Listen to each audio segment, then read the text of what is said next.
Vamos estar lendo, então, no Evangelho segundo escreveu São Marcos, no capítulo 9, do versículo 14 ao versículo 29. E quando se aproximou dos discípulos, viu ao redor deles grande multidão e alguns escribas que disputava com eles. E logo toda a multidão, vendo-o, ficou espantada e, correndo para ele, o saudaram. E perguntou aos escribas: que é que discutis com eles? E um da multidão, respondendo, disse: Mestre, trouxe-te o meu filho, que tem um espírito mudo. E este, onde quer que o apanha, despedaça-o. E ele espuma e range os dentes, e vai se secando. E eu disse aos teus discípulos que o expulsassem, e não o puderam. E ele, respondendo-lhe, disse: ó geração incrédula, até quando estarei convosco? Até quando vós sofrereis ainda? Trazei-no. E trouxeram-lo. E quando ele ouviu, logo o espírito agitou com violência, e caindo endemoniado por terra, revolvendo-se, espumando. E perguntou ao pai dele: quanto tempo há que lhe sucede isso? E ele disse-lhe: desde a infância. E muitas vezes o tem lançado no fogo e na água para o destruir. Mas se tu pode fazer alguma coisa, tem compaixão de nós e ajuda-nos. E Jesus disse-lhe: se tu pode crer, tudo é possível ao que crê. Logo o pai do menino, clamando com lágrimas, disse: eu creio, Senhor. Ajuda a minha incredulidade. E Jesus, vendo que a multidão concorria, repreendeu o espírito imundo, dizendo-lhe: espírito mudo e surdo, eu te ordeno, sai dele, e não entre mais nele. E ele, clamando e agitando-o com violência, saiu, e ficou o menino como morto. De tal maneira que muitos diziam que estava morto. Mas Jesus, tomando-o pela mão, o erguendo, e ele se levantou, e quando entrou em casa, os seus discípulos lhe perguntaram à parte: por que não o podemos expulsar? E disse-lhe: esta casta não pode sair com coisa alguma, a não ser com oração e jejum.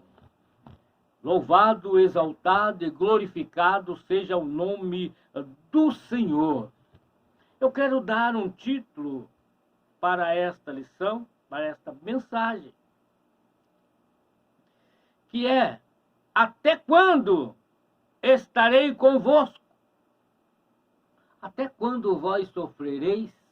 São duas perguntas que Jesus faz aqui no versículo 19, que eu gostaria que ficasse gravado na sua mente, no seu coração. Esta pergunta para os dias de hoje, para os nossos dias. Glórias a Deus. E eu quero começar esta pregação, esta palavra, com uma reflexão. Deus, irmãos, sempre vai surpreender os seres humanos.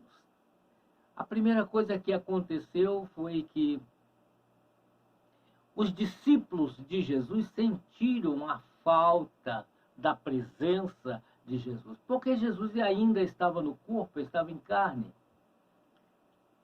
Ele estava vivendo como homem, como eu, como você, que tinha que fazer as suas escolhas, tomar a sua decisão. Porque todo o ser humano que nasce tem um propósito. Ninguém nasce por nascer. Ninguém nasce sem não participar do propósito de Deus. A Bíblia diz que tem muitas coisas que não é para a condenação e não é para a morte, mas sim para a glória de Deus. E o que nós estamos vendo aqui são os discípulos de Jesus vivendo em dificuldade, os escribas, que eram os homens da época, que eram responsáveis, eram os homens mais instruídos e responsáveis por transcrever as leis, ou trazer reflexão sobre os escritos dos profetas, ou os salmos, que eram os louvores cantados pela nação de Israel, nação escolhida para trazer ao mundo o conhecimento de Deus através da fé. Somente através da fé, através da convivência, através da obediência. E Deus havia determinado que o povo passasse a conhecer e que fosse transmitido de pai a filho. Por isso, todos os sábados eram uma obrigação do povo israelita ou judeus,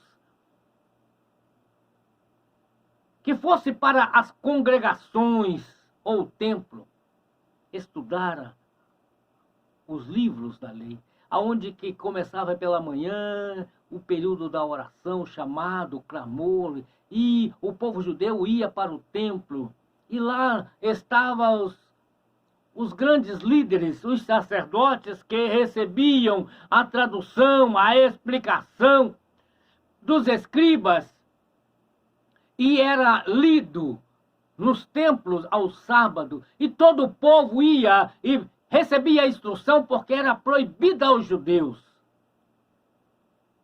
que eles tivessem alguma atividade ao sábado, que deveria viver exclusivamente para aprender a palavra de Deus.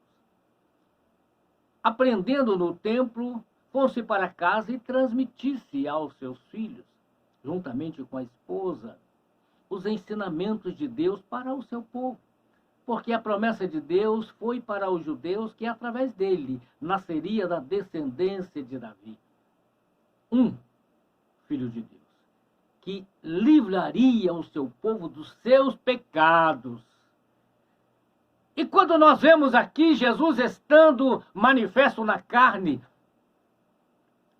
muitas pessoas que esperavam, ou ainda os judeus esperam até hoje, porque eles não receberam a Cristo como Filho de Deus, porque eles estavam enganados, irmãos. Como hoje, nos dias atuais, muitas pessoas vivem enganadas. Por que eles vivem enganadas? Porque eles gostariam de ver o Filho de Deus como um rei terreno, como um homem cheio de autonomia, autoridade, poder para governar os homens. Não é o projeto de Deus. O projeto de Deus para o seu Filho Jesus Cristo, e a promessa de Deus desde o Antigo Testamento, como no Novo Testamento, que o Filho de Deus viria livrar o povo de Deus dos seus pecados. Livrando dos seus pecados, levando-o a viver no reino de Deus. O reino de paz, o reino de gozo, não é comida, não é bebida, mas é gozo, paz no Espírito Santo. Aqui nós estamos vendo, então, os discípulos de Jesus, porque por algum momento estavam não estavam junto, não estava junto com Jesus. Observa, irmão, esta é um despertamento primeiro para o cristão. O cristão jamais deve afastar-se de Jesus. Ele deve manter-se um contato constante com Jesus. Se você sabe aonde Jesus está, traga ele para o seu coração, traga ele para o seu convívio, traga ele para o seu meio, traga ele para o seio da sua família, para que ele possa atuar e agir no tempo certo. E você alcançar a vitória, a felicidade, a paz, as grandes realizações sobre a sua vida. E Jesus estava, então, no monte com Pedro, Tiago e João, passou a noite em oração, passou a noite buscando a Deus, e ali, segundo o texto, o contexto diz que ele transfigurou-se diante dos seus servos que havia subido com ele no monte para orar.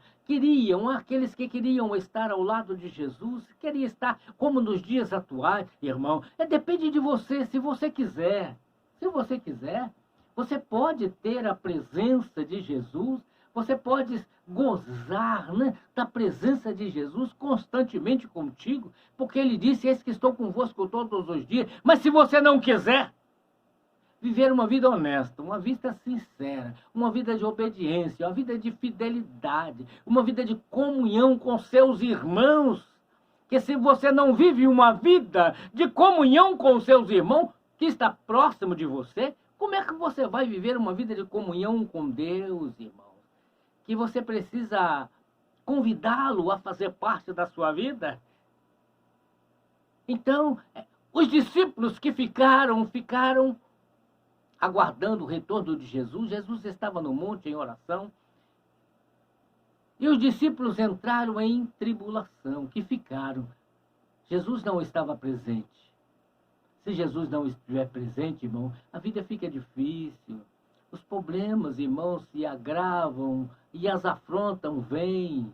O desespero bate no coração, a angústia bate no coração, porque Jesus não está presente. Isso traz um transtorno. E a pergunta de Jesus, geração, até quando estarei convosco? Até quando sofrereis? É a pergunta que Jesus falou com aquele povo que estava precisando dele, da manifestação do poder que vem do céu, irmão, que vem de Deus. Mas embora estavam ali os homens que tinham conhecimento pleno do Antigo Testamento, da lei dada por Deus ao povo judeu, a lei, irmão, não salva. A lei aponta para o erro. A lei aponta para o desvio, mostra o pecado do homem. E Jesus Cristo veio como homem para trazer, irmão, a libertação do pecado. Que o pecado afasta o homem de Deus. O pecado traz transtorno, traz tristeza, traz angústia, traz enfermidade, traz a morte. Porque o que trouxe a morte ao mundo é o pecado. Jesus Cristo não veio para dominar o homem, não, irmão. Ele veio para trazer a salvação, ele veio buscar os que se haviam perdido. A perdição, irmão, não está em outra coisa a não ser na desobediência a Deus. A desobediência é a palavra de Deus, irmão. O que você tem em mão, eu tenho em mão, está ao alcance de todas as pessoas hoje, porque Deus entrou com providência para que as Sagradas Escrituras fosse possível chegar à mão de todos os povos, independente da sua língua. Todos têm em sua mão a possibilidade. Deus entrou e quebrou, irmão, a maldição da separação e veio até a mão de todos. Todos têm acesso à palavra, a palavra da vida, a palavra da esperança, a palavra da transformação, a palavra da cura, a palavra que lava, a palavra que purifica, a palavra que faz com que o homem cresça na presença de Deus e tenha uma vida plena com Deus. E os discípulos de Jesus passando apertado, Jesus então desce do monte e vai para onde, irmãos? Vai para próximo do templo, porque quando Jesus Cristo estava no monte orando, quando era pela manhã, ele ouvia o chamado para que viesse a oração, e ele estava indo para o templo, para a oração, e os escribas estavam afrontando, disputando com os discípulos, se eles tinham possibilidade, se eles tinham capacidade, se eles diziam que eram servos do Deus Altíssimo, que eles haviam nascido de novo. Mas eles não puderam fazer nada. É aquele pai sofrendo, sofredor, vendo-se frustrado, vendo Jesus descendo. Eles já conheciam, sabia que Jesus era o homem poderoso, o Filho de Deus enviado, e que fazia sinais, prodígio e maravilha, e libertava a vida de todo tipo. Corre ao encontro de Jesus, e Jesus pergunta primeiro aos escribas, o conhecedor da letra, das Escrituras do Antigo Testamento: o que é que vocês estão disputando com os meus servos? Eles achavam, porque os escribas achavam que os discípulos de Jesus eram indoutos,